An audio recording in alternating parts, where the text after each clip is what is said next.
Hello and welcome to a quick playthrough of Depopulation. Today we're going to have a bit of a look at this new game on Steam. So what I'm going to do is I'm going to start off with an easy game. We start off with 50 billion credits and the AI makes 45% less income than what I do. So who I might choose, I'm going to play as North Korea today. So we'll just choose him here. All countries in this game are roughly equal, so it doesn't matter which one you choose, they're all going to be approximately the same. So what I might do, I'll just go quickly through the storyline and I'll turn it off because we don't want to give away spoilers in this. So alright, first thing that's happening is we're getting attacked by South Korea, as you can see there. So what we might do is I might nuke them back, so I'll just maybe drop 2 nukes on them. That'll do, and we'll attack. There we go. Okay, so we've nuked it, create a bit more pollution for the world. 4 million people are dead, you can see up there. We've completely wiped out their ground forces, so we should be able to do a ground invasion now. Be able to take it out fairly easily. Capturing the place has caused more casualties, as you can see. Okay, so that's cost us a bit. Okay, so eyeing off Japan here. So what I might be able to do is I might be able to send a propaganda attack at them. So clicking on that and then choosing that. Now they've got a lot more happiness than what I do, so our chance of success is 0, but I'm going to try and do it anyway. And I'll try it again. Okay, so that looks like we're not going to be able to convince Japan that North Korea's got the best sort of ideology there is. So what I might do, I'm going to build a bunch of happiness infrastructure, so that will increase our happiness per turn. It'll end turn. Might also build some green infrastructure. Green infrastructure gets more expensive the more you buy, but yeah, it doesn't actually create any pollution, so pretty good one to do. We've got our pollution up here. That's how much current pollution we've got. If that gets above 1,000, then it's game over. So we really need to watch that. So we look at the happiness. They've got 47, and we've got 38. So I might just keep going. I'll keep building happiness. Building a few more of those and maybe some green infrastructure. Of course I can build polluting infrastructure as well. That's that affects happiness though.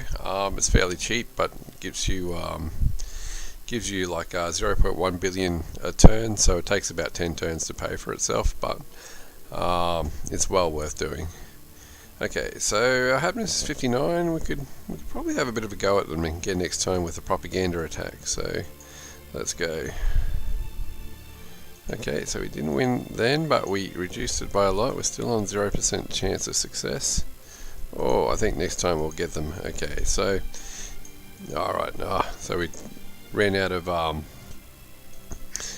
money. Like, based on the distance, like the further something is away, the more expensive it is to attack. So like to get to China it's 6 billion, to get to Japan it's only 2, so the closer it is the lesser cost. So if you go to Cambodia, you see it's like 16 billion to get to there. So might choose Japan.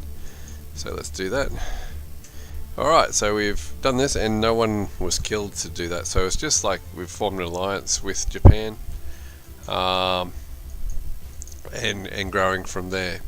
So some other things that we can do is we can put the policy on. We can put on like work from home and Hope's corporate policy.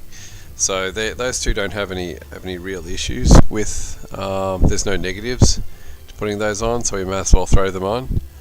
Now if we put recycling on, it reduces the pollution, as you can see there, but it also reduces our income a little bit. So whereas mining is the opposite, mining actually makes more pollution, and but it gives us a little bit more money. So right now we want money, so I might choose that. Now one child policy makes our people really unhappy. So I might choose that anyway, because we want to get our birth rate down low so that our population doesn't keep growing. We're at 8.5 billion in 2024.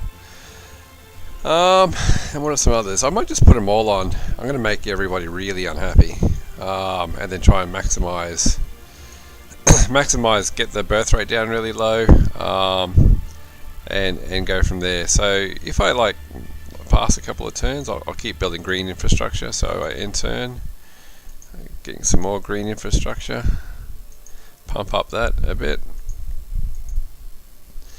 And so we're getting more income every turn by building green infrastructure, but our happiness is negative 5.9, so that's going to cause a civil war, which is kind of fine. So 6 million people died in that civil war, so I'll just do that again.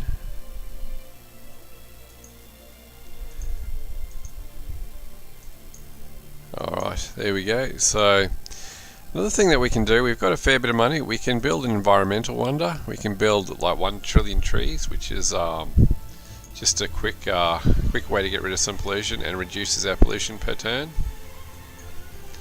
Or another one that we can do, actually if we put on leaded fuels, like for disasters, you can see it increases the pollution per turn, but it also decreases the birth rate. So now that we're starting to get to a negative birth rate, you'll see the population slowly go down. So you can see like it was 7.98, now it's 7.96, so it's gone down a little bit.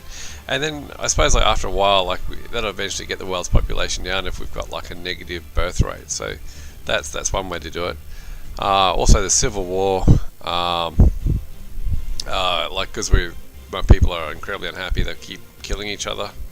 So that's also going to be reducing the population by a bit. So another thing that we can do is we can create like worldwide disasters. So we can create like a food shortage, and that's killed a lot of people. So that's nearly close to 1 billion people have died thanks to creating a food shortage just by making it too expensive. There are other disasters, and you can like spread disease. Actually, I wonder if we've got enough for a spring disease. I might do that next turn. Yeah, so do that one, and that gets rid of a whole bunch of people, and that reduces our pollution, how much pollution we're producing each turn. Okay, so we can also have another look. We can also go like maybe we should invade China. Oh, I need 20 happiness. We can't invade them because we don't have enough happiness up here, so you'd have to like start building happiness infrastructure or change your policy so they're not quite so they don't make people quite so unhappy. So alright, we'll keep going for a little bit more. More people dying in the civil war. Okay, so I think we might just keep building a bit more green infrastructure. Okay, so I want to sort of expand a bit more, so I need to change my policies. I'll turn some of these off, I think. So I'm beginning to get my people who are happy again. Build a bit more happiness. Alright, so we've got enough to be able to attack another country. So we might do that. We'll give China a go. Oh, and China have defended themselves, but 8 million people still died. Have another go at it.